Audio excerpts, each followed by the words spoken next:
Okay, today we're doing something a little different. We're not just going to talk about growing plants. We are talking about fortifying an entire kingdom. We're going to start thinking about a plant not as this passive green thing, but as a fortress, one that we can engineer for total, absolute immunity against attack. Let's get into it. So that's the big question, right? How does a plant build a real physical fortress against an enemy it can't even see? It sounds like something out of science fiction, but the answer is surprisingly real, and it's actually quite architectural. First things first, we've got to understand the battlefield. Because for a plant, life isn't just a peaceful day soaking up the sun. No, it is a constant, invisible war happening all around it every single second. I mean, just think about it. Every day, your plants are under siege from airborne pathogens like mildew and blight. These are microscopic invaders just trying to breach the walls. Our goal here isn't just to help the plant survive, is to help it achieve what the source material calls metabolic supremacy. That's a state where the plant is no longer the victim, it's the undisputed victor. This right here, this is our strategic map, the plant health pyramid. Most conventional agriculture kind of gets stuck at level 1, maybe level 2 on a good day. But our mission today is to get to level 3, lipid synthesis. This is the level where we stop just fighting fires and we start building the actual fortress walls. So, how do we build this fortress? Well, every good fortress needs armor. And for a plant, that armor isn't made of stone or steel. It's engineered from something much more elegant: lipids.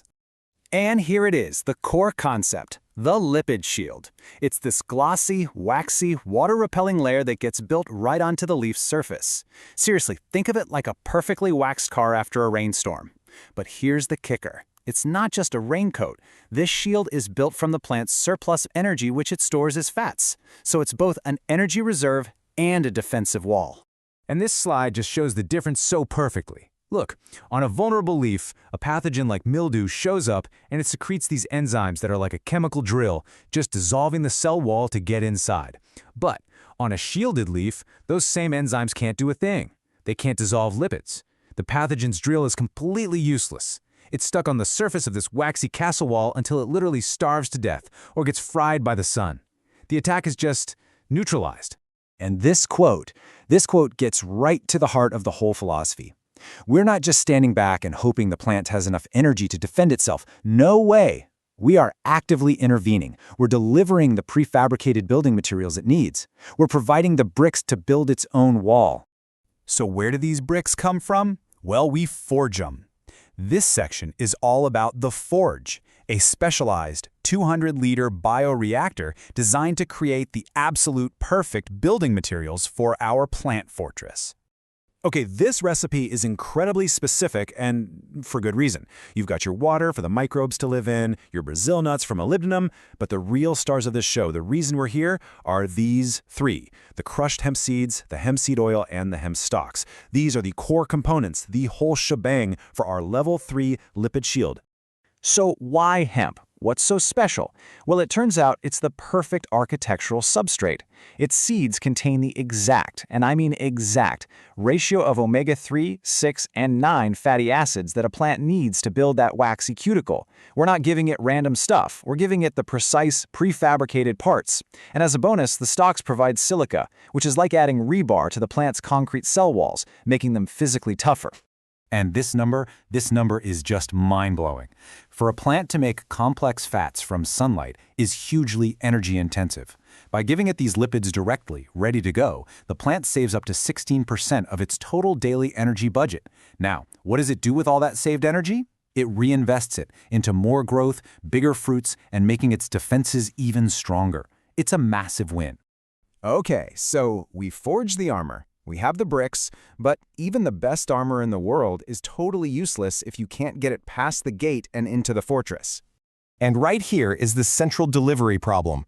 Those amazing hemp lipids, they're big, they're heavy molecules. They can't just float into the plant. If you just spray them on, they'll sit on the surface and clog everything up. So how in the world do we get them inside? The solution has a name: fulvic acid. The sources call it the master key, and for good reason. It has an incredibly small molecular size, so it can pass right through a plant's cell membrane. And when it goes in, it acts like a tiny delivery truck, grabbing onto those heavy lipid molecules and carrying them directly inside, right into the plant's vascular system. So listen up, because the order of operations here is absolutely non-negotiable. You must add the fulvic acid to your water first. This conditions the water, creating what the protocols call a breathable oil. Then you add the ferment. If you do it in the wrong order, the whole transport system fails. Spray it at dusk to avoid leaf burn, and that's when the magic happens. This is the moment of truth. We've designed the armor, we've forged it, and we've delivered it. So how do we actually know if our fortress is secure? How do we validate that the shield is up and active? And the test, you're going to love this, is beautifully simple and totally visual. You don't need any complex lab equipment. The proof is right there in how water behaves on the leaf's surface. So here's what you do. About 24 hours after you spray, you go back out with just a simple sprayer of pure water.